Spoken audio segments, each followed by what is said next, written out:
कंसेन प्रहिता घोरा पूतना बाल घातिनी शिशुश्चकार निघ्नन्ति पुरु ग्राम व्रजादिशो। ये पूतना जो है, जो शिशुओं को मारती थी, पुत्रों को मारती थी, ये और कोई नहीं राजा बलि की पुत्री है। और एक बकासुर है जिसका भगवान कृष्ण ने उद्धार किया था।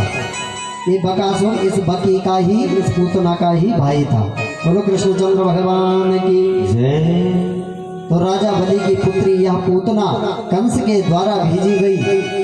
और ये जब इसने मथुरा में प्रवेश किया, गोकुल में प्रवेश किया, तो वहां पर नंद बाबा के घर में पहुंची।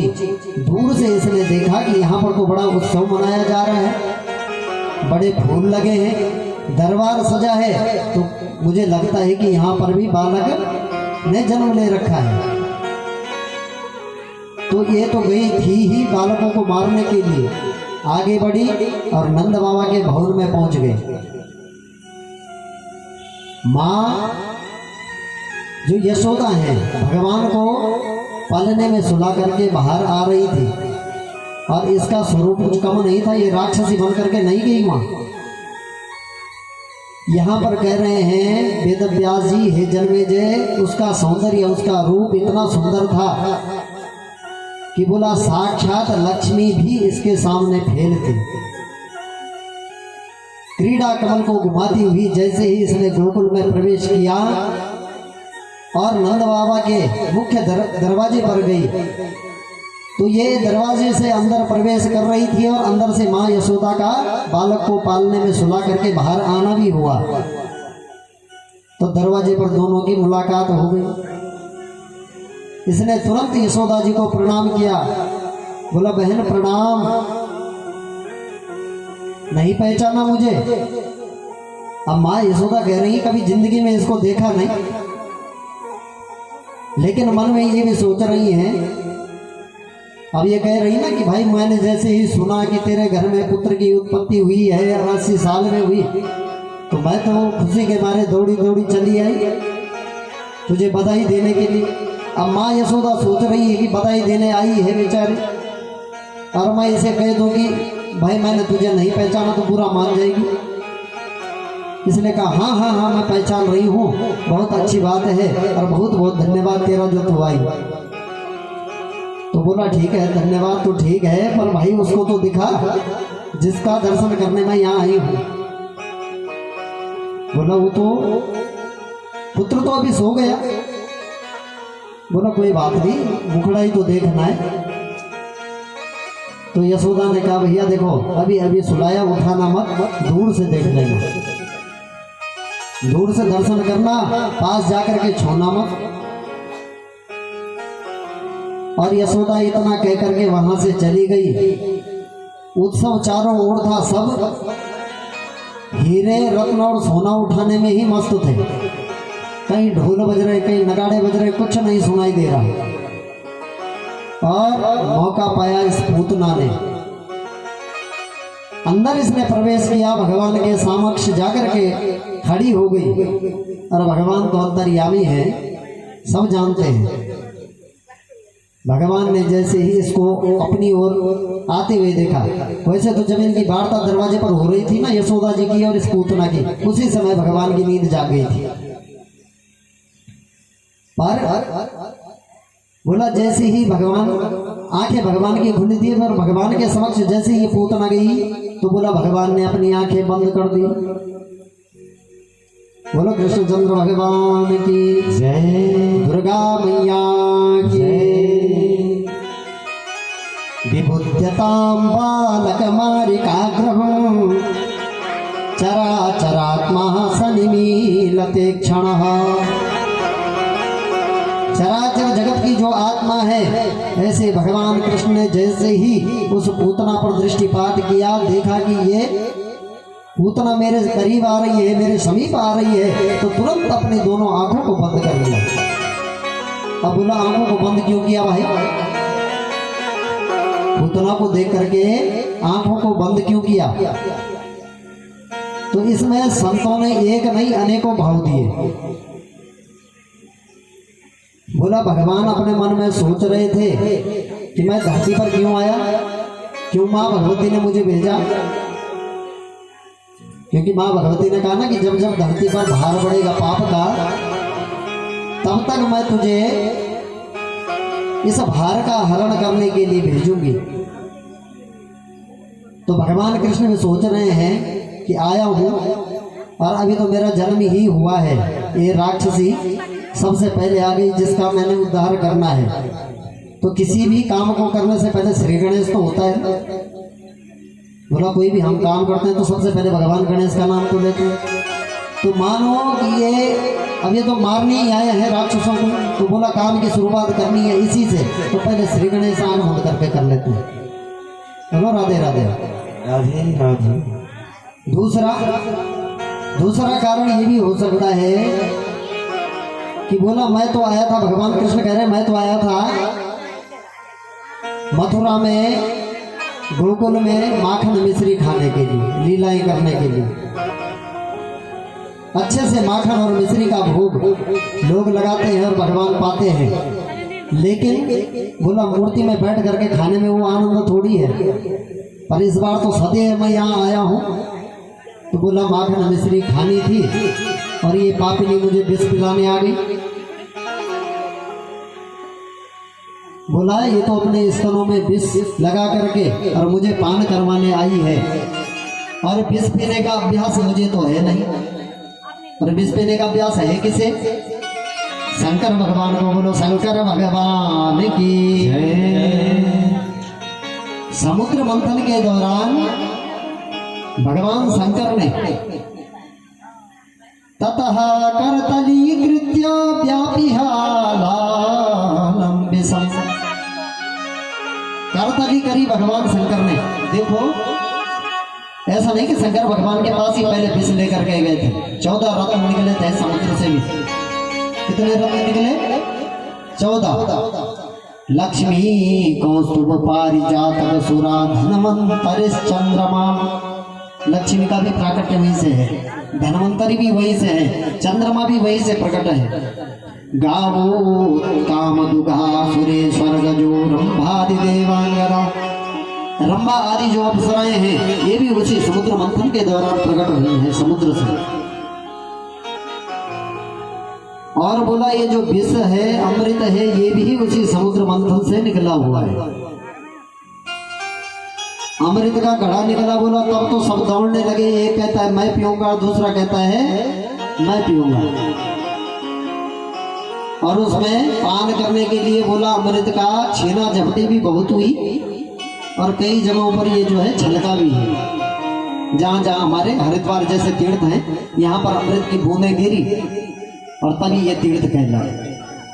बोल हरिद्वार धाम की जय। धन्य है हम लोग जो इस उत्तराखंड से हैं। यहाँ पर साक्षात भगवान नर और नारायण विराजमान है। बद्री केदार जैसे सुंदर पवित्र तीर्थ हमारे यहाँ पर हैं, और एक ही तीर्थ नहीं अनेकों तीर्थ हैं यहाँ। ये जो है हिमालय की भूमि है, तपोभूमि है। जिस संत ने जिस मुनि ने तपस्या करी होगी अधिकतर जो है इसी धरती पर करी। और ज्यादा की बात तो मैं नहीं कहता, लेकिन बोला जो पुराण आज बैठ करके आप लोग सुन रहे हैं ना, ये देवी भागवत हो चाहे श्रीमद् भागवत हो चाहे कोई अन्य पुराण हो, 18 पुराण जितने भी हैं ये सब उत्तराखंड में ही लिखे गए। बोल उत्तराखंड धाम की बद्री नारायण भगवान की, राजराजेश्वरी मैया की। ये सारे पुराण बद्री नारायण धाम में ही सम्याप्रास नाम की गुफा है, वहां पर वेद व्यास जी ने इनको लिखा है। तो इस धन्य भूमि में, इस पवित्र भूमि में हमारा भी जन्म हुआ। बड़े सौभाग्य अपने समझो। और लोग बाहर से यहाँ कथाओं को सुनने के लिए आते हैं, कुछ ज्ञान लेने के लिए आते हैं, और पर्वतों पर चढ़ चढ़ करके तप करते हैं, जप करते हैं। और हम इसी धरती में होकर के, इसी पहाड़ में होकर के और भगवान का भजन नहीं करते, पूजन नहीं करते, तो धिक्कार है हमारी जिंदगी। तो बोला जितने भी रत्न हुए हैं समुद्र से निकले, लेकिन जब अमृत निकला तो ये तीर्थ भी बने, जिनमें से उत्तराखंड भी है, इसमें कई तीर्थ हैं। तो बोला जब विष निकला तो विष के समय पे सब पीछे हट गए। बोला ये कहता है मैं नहीं पीऊंगा, दूसरा कहता है मैंने, भाई मरना कौन चाहता है। तो शंकर भगवान ने आओ देखा ना ताओ दोनों करतलियों को दोनों हाथ के करतल को बांध दिया। अर्थतः करतले कृत्या व्यापी हालाहलम विषम, उस हालाहल विष को पी गए भगवान शंकर। तो कृष्ण कह रहे हैं कि मुझे तो विष पीने का भाई ऐसा कोई अनुभव नहीं। शंकर भगवान अच्छे विष पीने वाले हैं, तो भगवान शंकर का ध्यान कर रहे हैं, आओ शंकर और इस विष को पी जाओ। तीसरी बात ये भी हो सकती है कि भगवान सोच रहे हैं कि मैं हूं, ये है मायावती, माया के भाई माया से तो इसने अपने स्वरूप को अच्छा बना रखा था, नहीं तो थी तो राक्षसी। राक्षस होते कैसे? बोला लंबे लंबे नाखून, लंबे लंबे दांत, विकराल आंखें, ये राक्षसों का स्वरूप होता है। लेकिन इसने अपनी माया के कारण सुंदर स्वरूप सजा रखा है, और ऐसा स्वरूप है कि लक्ष्मी भी फेल है। तो ये तो है मायावती और मैं हूँ मायापति। भगवान कृष्ण कह रहे हैं ये मायावती है और मैं माया का पति हूँ। तो बोला मैंने आंखें खोली और इस मायावती की माया मायापति के सामने नहीं चलेगी, तुरंत ही अपने असली स्वरूप में आ जाएगी। और जैसे ये राक्षसी का स्वरूप होगा तो बोला यहाँ भगदड़ मच जाएगा, और जो भी उत्सव के लिए आए हैं सारे उत्सव का आनंद खत्म हो जाएगा। तो ये भी एक कारण हो सकता है आंख बंद करने का। तो वैसे तो कई लोगों ने इसके उदाहरण दिए हैं, कई संत हैं और कईयों के अलग अलग मत भी हैं। कुछ संत ये भी कहते हैं कि बोला भगवान मानो समझा रहे हैं। क्या समझा रहे हैं? आंखें बंद करके कथा क्या चल रही कि भगवान ने आंखें बंद कर दी पुतना को देख के, कि भगवान ने इसलिए भी आंखें बंद करी होंगी, सबकी मन की अपनी अपनी कल्पना है,